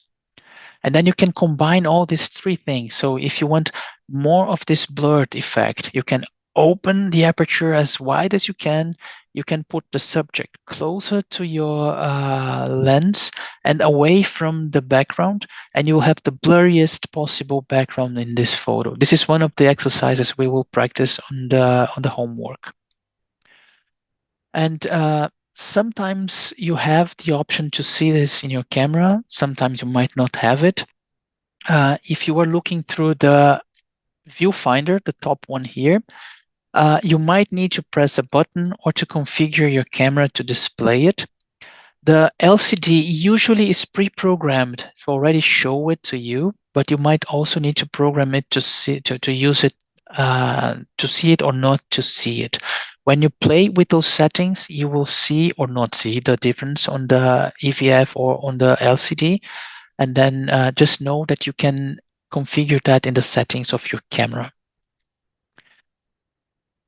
Questions, issues? Keep with the focus on. Why is it relevant for us to play with the focus? Because sometimes we can direct the eye, as I already said, in this case of the dog going here along the track lines. What I wanted was exactly that. I wanted to keep the focus here on the dog and use some other composition techniques that we will discuss afterwards, in this case, leading lines, that really tends to take the eyes forward, but the attention keeps here on the dog. And the busy background with the train station and other things, they don't disturb, they are not distracting. Something that is important is you always need to have focus on the eye if you're doing a portrait, because it feels uncomfortable if the eye is not in focus. And on case of this portrait, this was in Egypt, the background was a mess, was a market, a lot of things going on. So what I've done here, I maximized the blurriness I could get with the equipment I had. So I came closer to the person, made the focus on the eye, and the background is as far as I could get. So the background is absolutely blurred and it's not distracting. I can only see the person and I cannot really get distracted by what's behind it, or behind him, sorry. And for those of us who need to use corrective lenses, you might need to adjust. This is going to be tough to see because it's black. There's a small knob on most cameras beside the EVF, the visor here on top, that you can adjust to correct for the thing that you need to correct on your site. So I use that, and I can use my camera without glasses or corrective lenses if I want. Because sometimes you might think that everything is in focus, but no, it's just that I don't see correctly. So if I don't have my glasses on, focusing is a big issue for me. We pretty much covered this part. Oh, sorry, there's a question.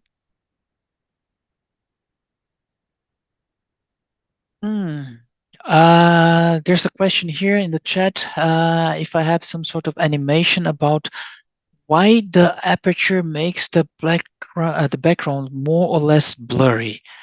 I do have the explanation, but you guys are going to really spank me when you see me if I go too much on the details, but I will try my best not to go too much on them. The difference is that the light, when it comes through the lens, it comes, so I need to draw for this. Actually, what I'm going to do, because this is going to be a lengthy explanation and I don't have everything with me, I will contact you, the person who made the question here, to explain a little bit more in detail, unless everybody has the same wish to know more about this concept. Why the changing of the aperture changes the blurriness or not blurriness of the background or the focal distance or the depth of focus. So I'll come back to you with more explanations on that, because I'm a bit worried about the timing that I arranged with you and with we all, and we still have a bit to cover. Very simple explanation of continuous versus single focus. What is the single focus? You press the shutter, the camera focus once and keeps that focus. So if we would imagine this situation, you press it, the camera focus, the person comes to you and gets completely out of focus. The continuous focus, you press it, the camera focus and continues to focus if the subject keeps on changing the distance between the subject and the camera. This is a bit more simple maybe, but this makes a big difference only if the subject is getting away or closer to the camera. If it is moving sideways, this does not make so much of a difference. Well, when to use it is mostly when you have this movement that is the distance between the subject and the lens is changing. Is the person coming to you or away from you? Sideways, you could get away with the single focus, or if it is something that is not moving, you can use the single focus, which is much easier and more practical. Let's move into shutter speed, which is the next part of our exposure triangle. If you use a fast shutter speed, so the number is much bigger, for example, 1/1000th of a second. This is the fast shutter speed, which is used to freeze movement. Imagine you have a race car in front of you or somebody running really fast or an airplane. So if you want to capture it frozen in time, you need to use a faster shutter speed. You also use this to prevent camera shake, because imagine I am taking a photo and this is going to be there for 1 second. If I keep this for 1 second pressed, I'm going to have a lot of shakiness coming into the photo. So I might need to use a faster shutter speed. The other side of this is that it allows less light. So you have to play a bit with faster shutter speed for what you need, but still make sure you have enough light. Because if you use 1/1000th of a second, this is going to allow very little light to come into your sensor. So just as an example, if you have a person moving slowly in front or something very fast in front of the camera and you take the photo with fast shutter speed, the person is crisp, is sharp, it's not a blurry line. If you go for slow shutter speeds, so you go for an example 1/115th or 1 second exposure, you will have this blurred movement. You know these light trails that you have, these cars with the headlights that are making these trails. These are done with slow shutter speeds. You have to be careful not having this camera shake introduced on your photo, but it will allow a lot more light coming to it. How you can avoid the camera shake? You can have support for your camera, be it a tripod or some other creative way to support your camera. Just put it on top of something that is not moving, and you can use this longer shutter speeds. This time the animation is playing. Yep. So if you have this slow shutter speed and you take the photo of something moving in front of your camera, you will get this movement trails on the resulting image. Just a quick example of how shutter speeds can influence the photos. If you go, this shows left is slow, coming from open for 30 seconds to the 1/1000, 1/8000th of a second on the right, which is very fast. If I go for something on the 4 second, little more, little less, you will have this light trails with the headlights coming as trails. If you go a little less slow, but still very slow, you still need to support your camera. This is where you had this creamy water movements, like this beautiful waterfall photos that you always see, is by slowing the shutter speed a little bit. A bright day, you would usually go around this 1/125 or 2/50th of a second. You will usually get well on a bright daylight. If you want to freeze motion, for an example, this sprinklers here was on a very fast shutter speed. So you freeze that movement. You can freeze the droplet coming. You can freeze the raindrops. Anything that is moving, you can freeze it. On extreme ones, we see those people like shooting a balloon, and you still see the water that was inside this balloon frozen on time. This is with this fast shutter speeds plus flash on that kind of specific example. Just be careful that not considering stabilization, this is probably on the border of what you can handhold a small camera with a not extreme zoom lens. So if you were like with a 50mm lens on your camera, you can probably do it well, 1/30 or 1/60th of a second. You can still take a photo without having movement on the photo. If your camera or your lens has stabilization, this might be much better. If you are using a lens that is a zoom lens, this might be a little bit, you have to be a little bit faster with your shutter speed. And we are going to practice when we are together some of the positions that you should use to photograph when you need extra stability. This is going to be on our learning photo walk later in time. ISO, I'm just going to be very quick about it because the higher the ISO, the more light you're going to capture, and you are just going to use this when you cannot get enough light with the other two, the shutter speed and the aperture. That's when you're going to raise the ISO in your photos. Modern cameras can go really high. I have already photographed events in which I used 20,000 ISO, which in the past was ridiculous bad. It was like shooting sand. And I could really use the photos with post-production and software that helps that. But you can really experiment, and this is also part of the homework, experimenting with higher ISO so we can understand the limits of your equipment. We've gone most of this already, the exposures and taking photos, bracketing, which is the name that we are going to use from this. Just one point that I don't want to forget. Sometimes you will see a photo very well lit on the LCD because the LCD is super bright, and not always it's exactly what is in your camera. Just be careful, you might be fooled by the brightness of the LCD. I would use a histogram or the exposure meter on your camera to make sure it is properly exposed more than just looking at the LCD, especially on a bright condition, on a very dark or in a very dark situation. And sometimes you want to take one photo that is underexposed, one that is in the middle, and one that is overexposed, and you can choose between them afterwards, or you can blend them in post-processing and get the best exposure possible. But this is just so you know this word bracketing. That means simply taking photos with different settings. In this case, it's exposure bracketing, underexposed, regular exposure, and overexposed. Right now, how are you guys doing? Still alive? Questions, issues, problems? Guessing everything is okay. So let's enter the techniques, the nicer part, less boring, blah, blah, blah, techie thingy. But the techie thingy is important so we know what we're doing now with the techniques. So the first thing I would say this is something we are going to practice when we are together.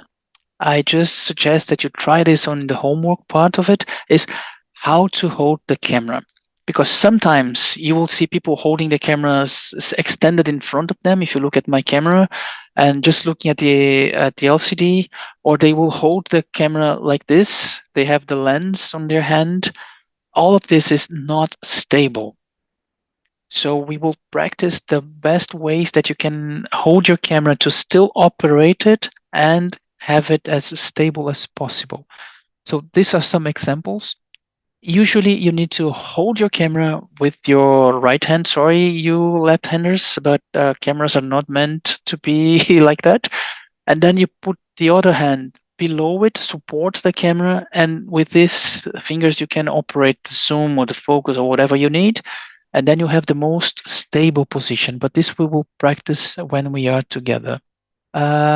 You can get when you are in those situations that you really want to get a photo, there's not enough light, so you want extra stability. There are some tricks we are also going to practice together, but this is my go-to position if I don't lay down on the floor, which I sometimes do.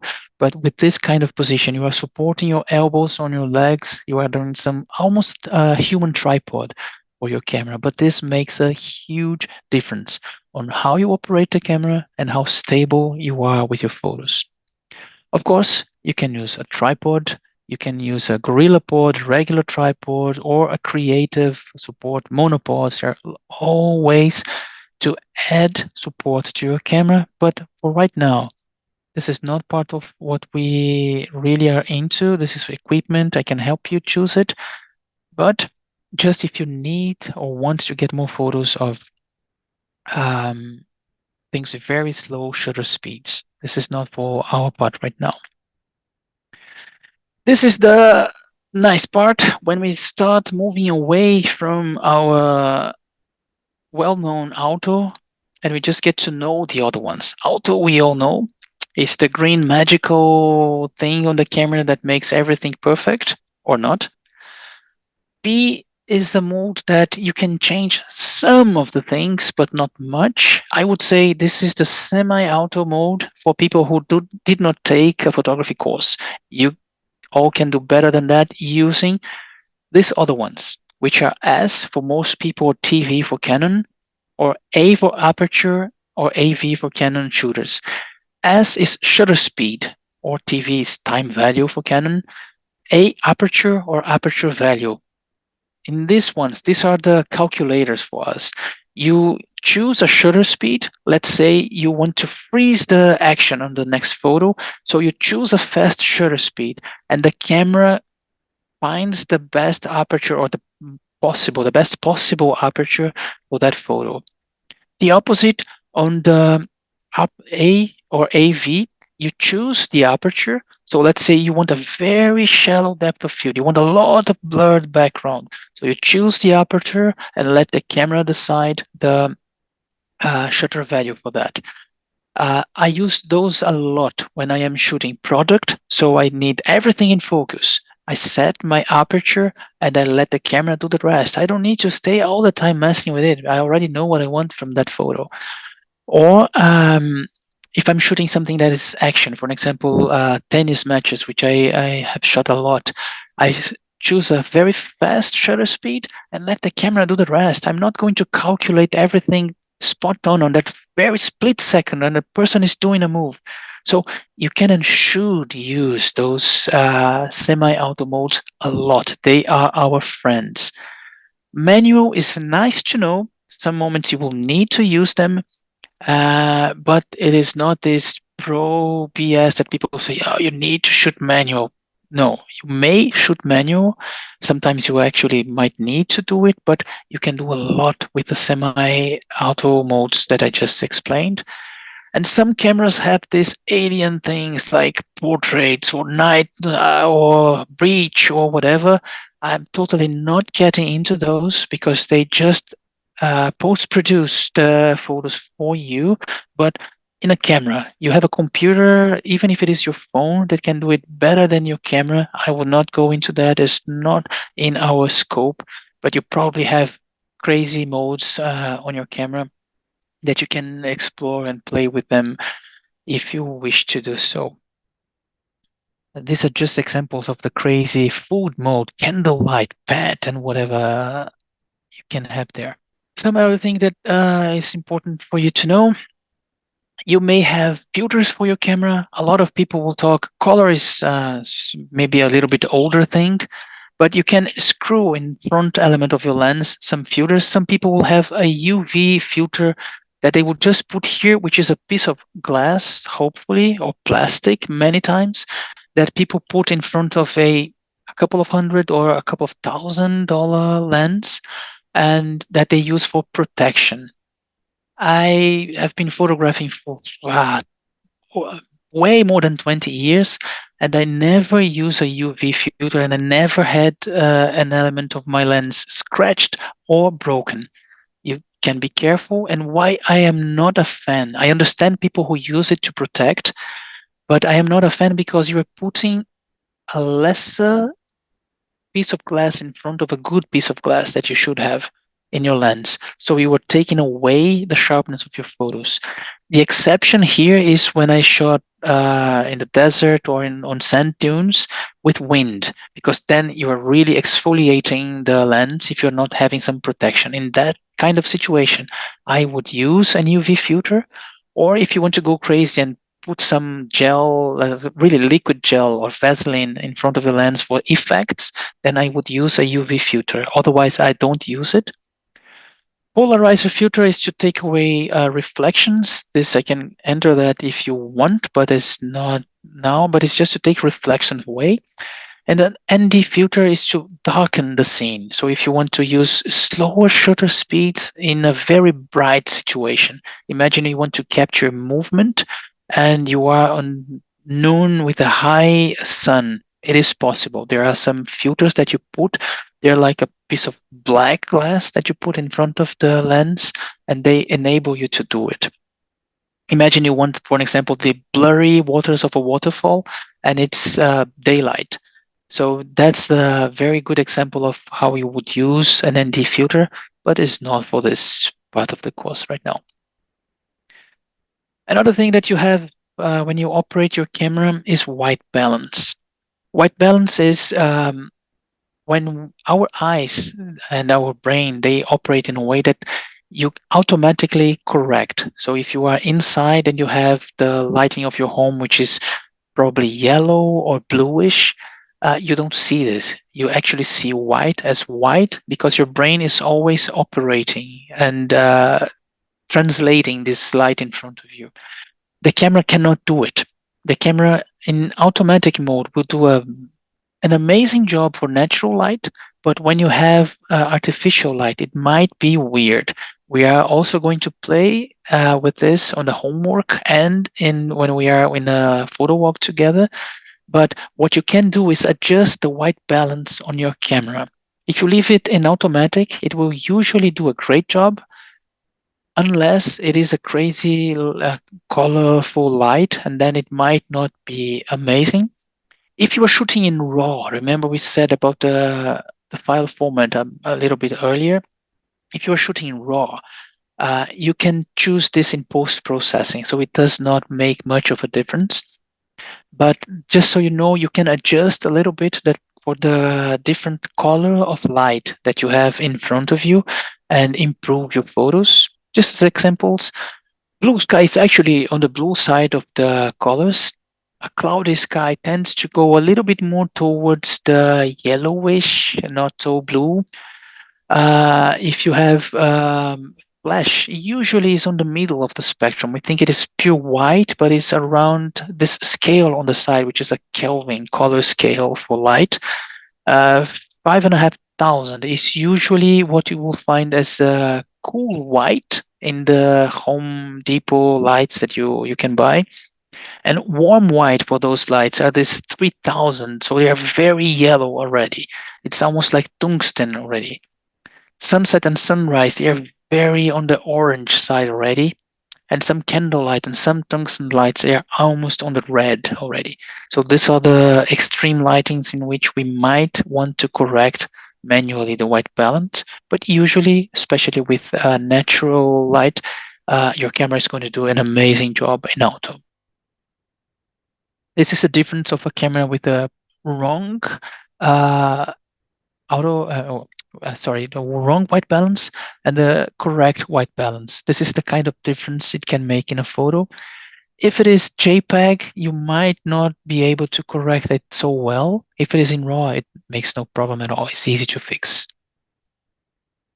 Just so you know, the very many different modes, this is going to be in the course materials. You don't need to explore it right now, but you can compensate for daylight, cloudy. Each one is going to add more of a color or take some of the color. So if you go for tungsten, it's going to add a lot of blue to compensate for the yellow colors that you have on your light. Why is it relevant? Because the animation is not plain. If you induce some colors, you can also induce some sensations on your photos. So let me just move this away so you can see. And you can play with the colors of a photo. On this one, on this photo here, I just wanted to add a little bit more of this old way and a different feeling to this photo. So I changed the white balance a bit to make it more on this more yellowish light.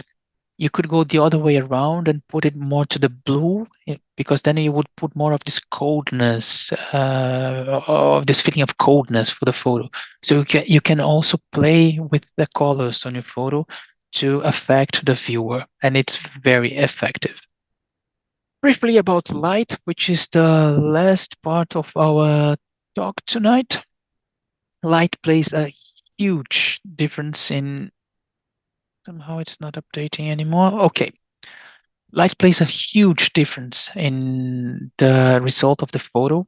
So we understand it. We have the direction of the light, the color of the light, and here I'm going to talk to you about the direction. So it can be light that is facing just forward the person. So imagine here this very bright flash from the camera in front of the person.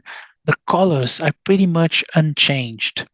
The shadows that this is going to produce are very harsh. You have those very bad shadows in the background. We can play with that on the homework or when we are together. And the example of this, the best or the worst example, is the built-in flash.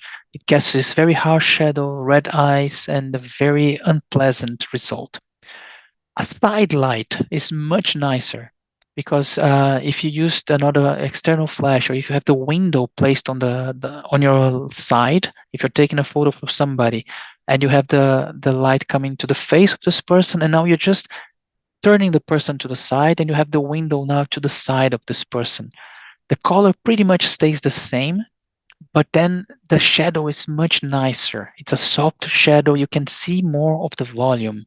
If you have the light in front, everything is like one-dimensional.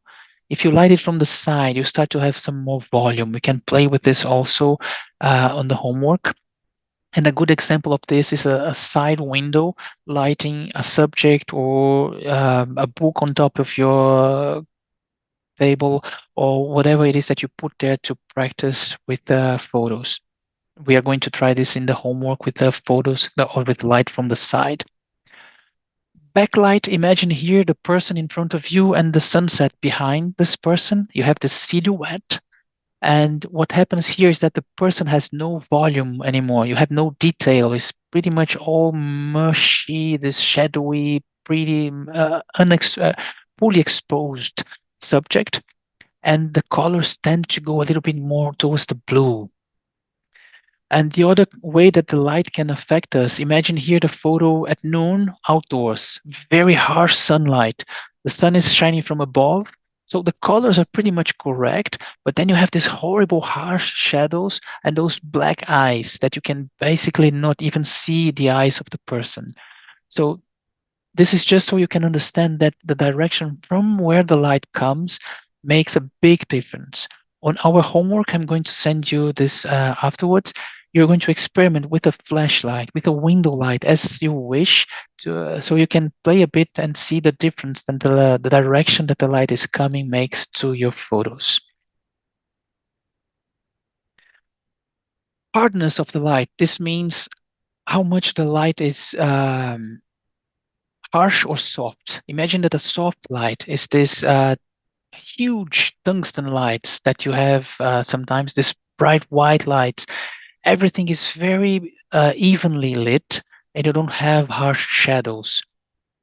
This is easy for you to photograph because you don't have a lot of contrast, but you can end up getting some boring things because everything looks a little bit the same, which is much different than you are if you are outside on the direct sunlight at noon. You have those huge shadows. It's sometimes difficult to work with, but you can have some amazing results. And we can also play with this when we are together or in the homework. But even though it is more difficult to photograph, you might have to choose between because you have extreme darkness and extreme brightness, you might have to choose, as we saw before, where do you want to meter the light in your scene, but you can get some nice results also like that, even though it is more difficult. That's why I suggest you should use something to reflect some light, and we can play with this on a photo walk, or something to diffuse the light. This is a bit more advanced concept. Almost about to finish. You probably have all heard about the golden hour and the blue hour. What it is the time as the sun is rising and just came out of the horizon or is about to come down. You have some amazing colors. You have this orange tones. You have not so harsh light. You have some beautiful shadows. As the light is coming from the side, as we just saw, you have more volume. You have a very flattering light for portraits, and you have these amazing colors also. So this is great for portraits, and you can have amazing landscapes during the golden hour. This is just one example, and how the shadows behave when you have this kind of golden hour time. You probably will also hear the blue hour. Blue hour is just before the golden hour, before the sun comes out, and after the sun is gone out. You still have the light coming, but because of the angle, everything is sort of bluish. It's much darker, but you can get some nice effects also, but it's not as easy to work as the golden hour. Golden hour is a go-to if you want to do portraits or if you want to capture the city in the most special light you can. Golden hour is the go-to time. Before we go into the next steps, just think how we go from theory to real life. It's a lot of concepts. So this is a little bit like driving, especially if you ever drove stick and not automatic. It's a lot to think about. You have to steer, you have to press the clutch, you have to change the gears. I mean, you have a lot when you start, but as you practice, you stop thinking about it and you do it without having to really explore your brain and how do I go about it. So we have to practice. Practice really makes perfect. So we have first to train, and then we have to think a little bit when we are going to click. What is it? Why do I want to take a photo now? You have to visualize it in, okay, so I want to have this shallow depth of field. I want to have everything in focus. I want to use the light from the side or from above. And do I want to freeze movement or do I want to show movement? So when we put all of this together, experience, practice, and knowing what you can do, and then you go and start practicing with the photos. This is homework, and this is the practical session on the photo walk. Is bringing all of this that we saw into real life and really getting into making the photos that you want to do. This is basically where we end. I would just give 2 tips before I open the end of it. So we should have cold weather in Switzerland this time of the year, but it seems like we might have mistaken the time of the year. Just make sure if you're going to shoot in very low temperatures to protect, of course, body and especially hands. It's easy to get your fingers stiff and not be able to operate the camera. I already spoke, be careful when you come back with your almost frozen equipment into the warmth because you can have moisture condensing in it.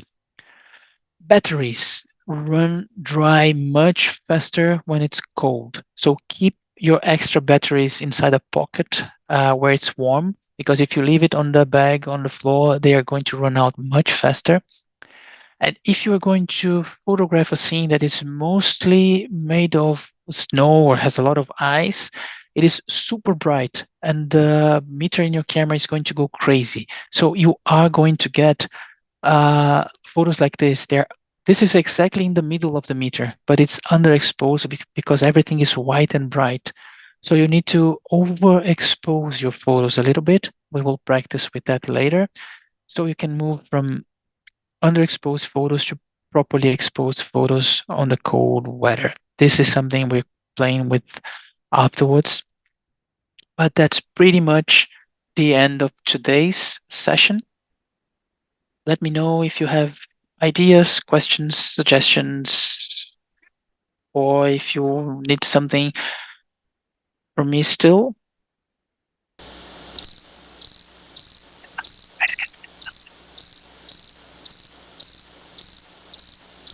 Okay. So if you don't have anything else, I thank you for joining tonight. I hope you survived so much of me talking. This is part of the award you get in the end, surviving my talking. If you have any other issues, questions afterwards, let me know. WhatsApp, email, whatever, however you want to contact me. I am going to send you between now and tomorrow morning the homework and all the other things. And if you have issues also when you are doing your homework, or if you have questions, so I cannot make this work, how do I set my camera? Let me know. I'll do my best to help you get there.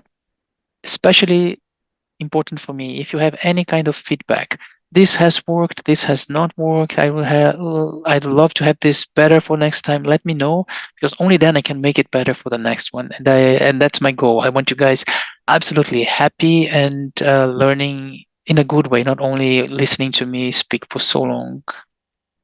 So happy to hear any feedback you can give me afterwards. Thank you so much. And at least I think one phase at the end, my connection is still working. So thank you a lot. It was great. And looking forward to the next sessions. Thank you. Happy to hear that. Thanks for sharing. Yes. Thank you so much. Gracias a ti, Vero. Joel, we still cannot hear you, but now I can see you. I'm trying now. It was perfect. Thank you very much. Now you're there. Happy to virtually meet you and looking forward to knowing you personally. So everyone, thanks a lot. Have a great evening, a great start to the week. And I'm there for you, whatever you might need for the photography course. Thanks. Have a great one. Thank Bye-bye. you. Thanks. Have a good one too. Bye-bye.